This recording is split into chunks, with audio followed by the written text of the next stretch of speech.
Assalamualaikum warahmatullahi wabarakatuh. Perkenalkan, nama saya Nur Khaliza, NIM 2015-0038. Prodi Perbankan Syariah 3A. Di sini saya akan membacakan hasil makalah saya yang berjudul Sejarah Perekonomian Umat Islam pada masa awal pemerintahan Rasulullah SAW dan Al-Khulafar As-Siddiq. A. Perekonomian pada masa Rasulullah SAW. Kehidupan Rasulullah SAW dan masyarakat Muslim di masa beliau adalah teladan yang paling baik. Implementasi Islam bermaksud dalam bidang perekonomi. Beberapa pemikiran ekonomi Islam yang disadur ilmuwan Barat antara lain teori invisible yang berasal dari Nabi SAW dan sangat populer di kalangan ulama. Dengan hadis ini terlihat dengan jelas bahwa Islam jauh lebih dahulu atau lebih 1160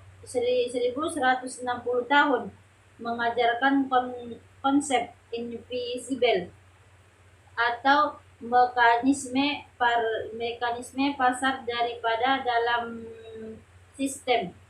Inilah yang mendasarkan teori ekonomi Islam mengenai harta.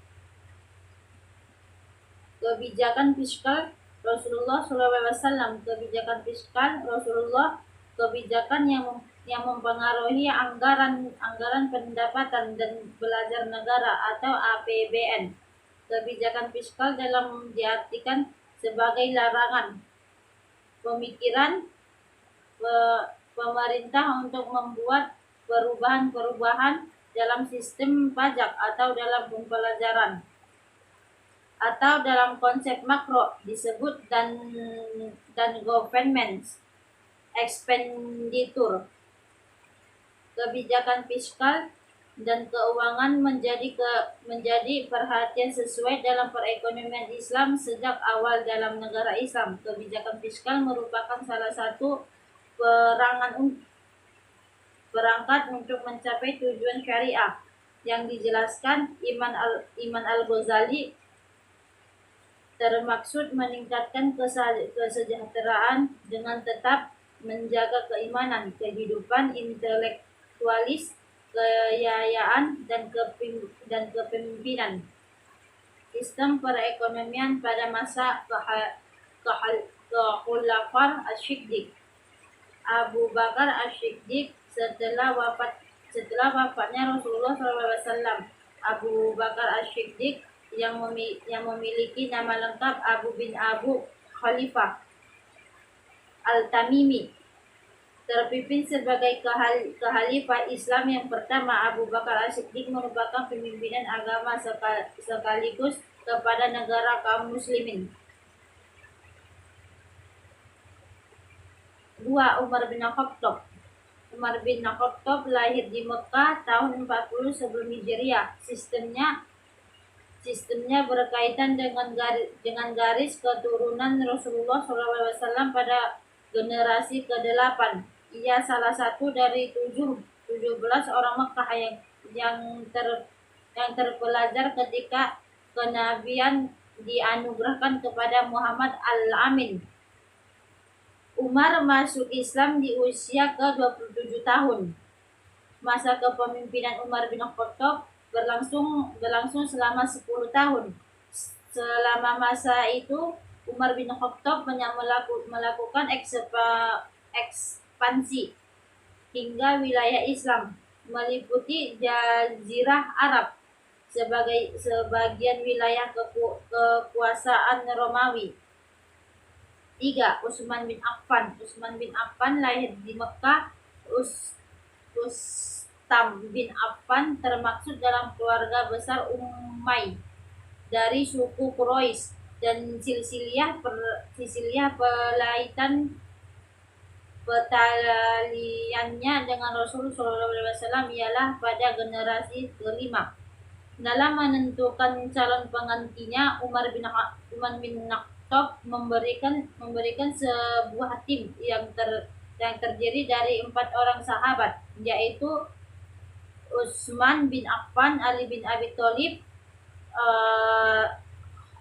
Halan, Zubair bin Awam, Sa'ad bin Abi Waqqas, dan Abi Abdurrahman ibnu Auf. Setelah Umar bin Khattab wafat, tim yang beranggota 4 orang sahabat ini melakukan bermusyawarah dan hasil menunjukkan Utsman bin Affan sebagai khalifah Islam ketiga setelah melalui persaingan yang ketat dengan Ali bin Abi Thalib. Keempat, Ali bin Abi Thalib. Setelah diangkat menjadi khalifah Islam keempat oleh segenap kaum muslimin, Ali bin Abi Thalib mengambilkan beberapa tindakan secara langsung, seperti memberhentikan para pejabat yang korup berbuka kembali lahan perkebunan yang sebelumnya telah diberikan kepada orang-orang kesayangannya Utsman, dan mendiskusikan pendapatan pajak tahunannya sesuai dengan ketentuan yang telah ditetapkan Umar bin Khattab. Kedudukan akal dalam Islam serta mengaruh terhadap ilmu pengetahuan. Secara bahasa akal bisa bermakna al-qimah atau kebijakan, atau bisa juga bermakna tindakan yang baik, dan tetap akal juga bisa bermakna sifat. Dikatakan ukilallahu syahun, artinya dijaga atau diinginkan atau diikat. Kedudukan akal dalam Islam. Meskipun agama Islam menghormati akal serta mampu akal tetap ditempatkan di tempat yang layak sesuai dengan kedudukannya. Artinya Islam memuliakan akal namun tidak berlebih-lebihan dalam memposisikan, karena akal manusia juga memiliki keterbatasan sebagaimana penglihatan, pendengaran serta di indera manusia lainnya.